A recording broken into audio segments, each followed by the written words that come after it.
પાસે અત્યારે ડિડલ્સ આવેલી છે. તેમાં પ્રોબ્લેમ એવો થયો હતો કે ગાડી ઓવર રેસ થઈ હતી, રેસ વધેલો રહેતો હતો. તો પ્રોબ્લેમ એ થયો જો તમને બતાવું નથી.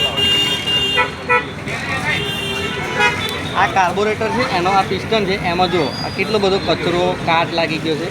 એના લીધે ગાડીમાં પિસ્ટન આમ અધ્ધરનો અધ્ધર રહે એટલે ગાડી ઓવર રેસ થઈ જાય અને રેસ વધેલો રહે. એ પ્રોબ્લેમ સોલ્વ કરવા માટે આને આપણે કમ્પ્લીટ સાફ કરી દેવાનું. સોલ્વ કરવું હોય તો સાફ કરી અને પછી કમ્પ્લીટ ઓઇલિંગ કરી દેવાનું. ઓઇલિંગ કરી અને પાછું ફિટ કરી દો આમ, એટલે મસ્ત કામ થઈ જાય અને મસ્ત ગાડી હેડે. આવી નાની મોટી જાણકારી માટે અમારી ચેનલને લાઈક કરો, ફોલો કરો, શેર કરો.